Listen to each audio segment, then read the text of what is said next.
Kakinada 3 town police station పరిధిలో జరిగిన హత్య కేసును ఛేదించి హత్యకు పాల్పడిన ఇద్దరు ట్రాన్స్జెండర్లను అరెస్ట్ చేస్తున్నట్లు 3వ పట్టణ సీఐ కేవీఎస్ సత్యనారాయణ తెలిపారు. కాకినాడ 3 టౌన్ పోలీస్ స్టేషన్ పరిధిలోని జ్యోతుల కాలనీ తోటమ్మవారి వీధిలో ఈ నెల 3న రాజు శివ అనే 41 ఏళ్ల వ్యక్తిపై ఇద్దరు ట్రాన్స్జెండర్లు దాడి చేశారు. తీవ్ర గాయాలతో అతడిని కాకినాడ జీజీహెచ్ లో చేర్పించగా చికిత్స పొందుతూ మృతి చెందాడు. డబ్బుల విషయంలో జరిగిన గొడవలో Saipogu Kiranmayi alias Jessie, Reddipogu Ajay Kumar alias Pappi కలిసి రాజు శివను కాళ్లతో, చేతులతో, కర్రతో, సిమెంట్ రాయితో తీవ్రంగా కొట్టినట్లు పోలీసుల దర్యాప్తులో తేలింది.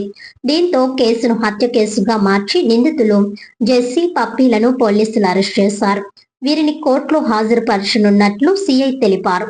ఈ కేసును ఛేదించిన 3 town CI KVS Satyanarayana, SI Sagar Babu, police సిబ్బందిని జిల్లా ఎస్పీ జి బిందు మాధవ్ అభినందించారు.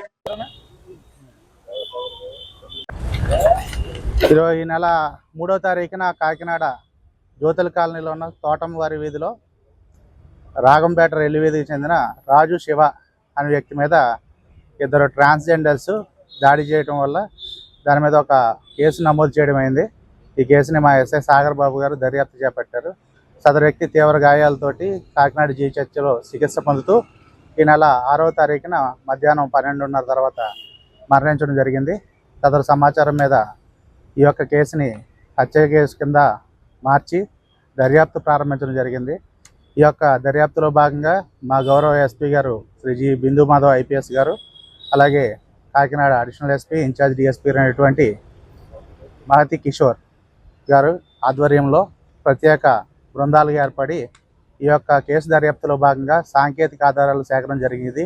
అలాగే సీన్ ఆఫ్ అఫెన్స్ విజిట్ చేసి సీన్ ఆఫ్ అఫెన్స్లో ఉన్న భౌతికపరమైన ఆధారాలు, అలాగే ఇతర యొక్క సాక్షుల వాంగ్మూలాలను సేకరించి ఈ ముద్దాయిల కోసం ప్రత్యేకమైన గాలింపులు చేపట్టగా వారిని నిన్న సాయంత్రం సుమారు 5:45 గంటల ప్రాంతంలో Kakinada port railway station area నందు వారిని అరెస్ట్ చేసి వారి వద్ద నుండి నేరానికి ఉపయోగించినటువంటి ఈ సిమెంట్ రాయిని, అలాగే కొట్టడానికి ఉపయోగించినటువంటి కర్రని, అలాగే వారి యొక్క దుస్తులు ఏవైతే ఉన్నాయో వాటిని వీళ్ళు సంఘటనా స్థలం తర్వాత అక్కడి నుంచి పారిపోయి ఆ దుస్తుల్ని సాక్ష్యాలను మార్చడానికి దిగేయడం జరిగింది. దాని మీద ఈ మూడింటిని కూడా సీజ్ చేసి వారి దగ్గర నుంచి వీరిని అరెస్ట్ చేయడం జరిగింది.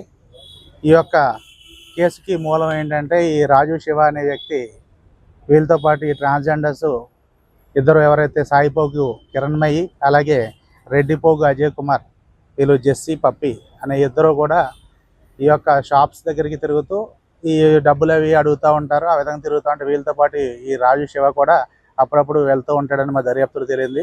దీని దృష్ట్యా వీరిద్దరికి మధ్య చిన్న డబ్బులు తగాదా వచ్చి ఆ రోజు ఈ రాజు శివ కొంచెం తాగిన మత్తులు అక్కడ వెళ్ళడం జరిగింది. దాని మీద జరిగిన ఘర్షణలో భాగంగా ఇతను కొంచెం హై హ్యాండెడ్తో ఉండటంతో ఈ యొక్క ఇద్దరు కూడా అతన్ని ఎప్పుడు ఇలా ఇబ్బంది పెడుతున్నాడని చెప్పేసి ఆ యొక్క సమయంలో పక్కన ఉన్న సిమెంట్ రాయి తీసుకుని అతని దవడ మీద గట్టిగా బలంగా కొట్టడంతో అతనికి బలమైన గాయం జరిగింది. ఆ లోపల ఫ్రాక్చర్స్ కూడా జరిగినాయి. తర్వాత అతను పూర్తి రక్తపు మడుగులు అక్కడ పడిపోవడం జరిగింది. ఈ యొక్క సంఘటన తెలిసిన తర్వాత బంధువులు అక్కడికి వచ్చి అంబులెన్స్లో హాస్పిటల్ తీసుకెళ్తే అక్కడ హాస్పిటల్లో చనిపోయాడు.